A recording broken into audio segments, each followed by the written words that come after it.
Human rights is, geez, that's a good question. Human rights. Oh, that's a tough one. Wow. I don't even know how to give that a definition. I would probably have to do a little bit of homework or something. Any right that I think just as a normal, human, any... The rights that humans have?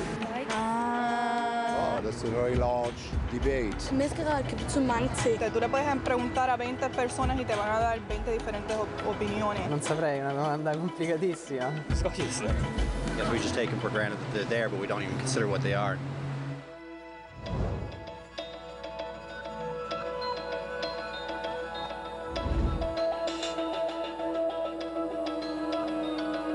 Human rights are the rights you have simply because you're human. It's how you instinctively expect and deserve to be treated as a person, like the right to live freely, to speak your mind, and to be treated as an equal. There are many kinds of rights. Most apply to a certain group. But human rights are the only ones that apply to absolutely everyone, everywhere. That means kids, old people, poor people, basketball players, garbage men, rappers, teachers, Africans, Indians, Albanians, Christians, Muslims, Kabbalists, atheists, your mom, your dad, your next-door neighbor, and you all have the exact same human rights. In other words, they're universal. But the question remains, what are they? Name the human rights? What the human rights are? The right to live. Equality between all peoples. Right to religion, the right to... Is there supposed to be a list somewhere I should be aware of? According to the United Nations, there are a total of 30 human rights, which are usually lumped together and called simply human rights. They're all listed out in a Universal Declaration of Human Rights, which is the world's most widely accepted document on the subject. But it was a long time in coming. At first, there were no human rights. If you were in with the right crowd, you were safe. If you weren't, well, you weren't. But then a guy named Cyrus the Great decided to change all that. After conquering Babylon, he did something completely revolutionary. He announced that all slaves were free to go. He also said people had the freedom to choose their religion, no matter what crowd they were a part of. They documented his words on a clay tablet known as the Cyrus Cylinder. And just like that, human rights were born. The idea spread quickly to Greece, to India, and eventually to Rome. They noticed that people naturally followed certain laws, even if they weren't told to. They called this natural law, but it kept getting trampled on by those in power. Not until 1,000 years later in England did they finally get a king to agree that no one can overrule the rights of the people, not even a king. People's rights were finally recognized, and they were now safe from those in power. Kind of. It still took a bunch of British rebels declaring their independence before the king got the point that all men are created equal. Which isn't to say he liked the idea, but he couldn't stop them, and America was born. The French immediately followed with their own revolution for their own rights. Their list was even longer, and they insisted that these rights weren't just made up. They were natural. The Roman concept of natural law had become natural rights.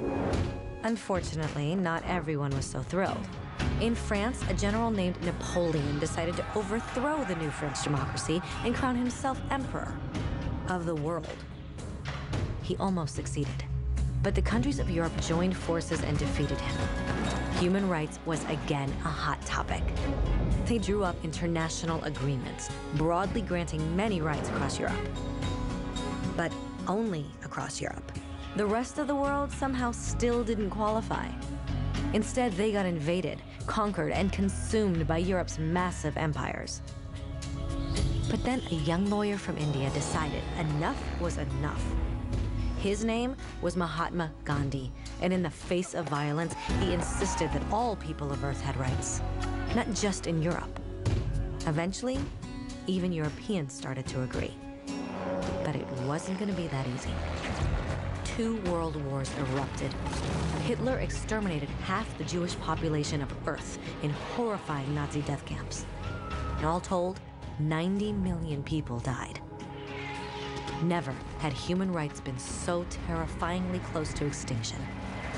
And never had the world been more desperate for change. So the countries of Earth banded together and formed the United Nations. Their basic purpose was to reaffirm faith in fundamental human rights, in the dignity and worth of the human person. But what were human rights? Were they the proclamations of Cyrus, the natural laws of Rome, the declarations of France? Everyone seemed to have a slightly different idea of what human rights should be. But under the supervision of Eleanor Roosevelt, they finally agreed on a set of rights that applied to absolutely everyone. The Universal Declaration of Human Rights. The French concept of natural rights had finally become human rights. So, in summary, at first, only a few lucky people had any rights, until one of those guys decided, hey, other people should have some rights too, which was great, except not everyone agreed. And it only took a few thousand years of fighting and declarations and more fighting until everyone finally agreed that human rights should apply to everyone. And they all lived happily ever after. Except for one little problem. If people have the right to food and shelter, why are 16,000 children dying of starvation every day? 1 every 5 seconds. If people have freedom of speech, why are thousands in prison for speaking their minds? If people have the right to education, why are over 1 billion adults unable to read? If slavery has truly been abolished, why are 27 million people still enslaved today? More than twice as many as in 1800. The fact is, when it was signed, the Universal Declaration of Human Rights did not have the force of law. It was optional. And despite many more documents, conventions, treaties, and laws, it's still little more than words on a page. So the question is, who will make those words a reality? I have a dream today. When Dr. King marched for racial equality, he was marching for rights that had been guaranteed by the United Nations for almost 2 decades. But still, he marched. When Nelson Mandela stood up for social justice in the 1990s, his country had already agreed to abolish such discrimination for almost 40 years. But still, he fought. Those who fight today against torture, poverty, and discrimination are not giants or superheroes. They're people. Kids, mothers, fathers, teachers. Free-thinking individuals who refuse to be silent.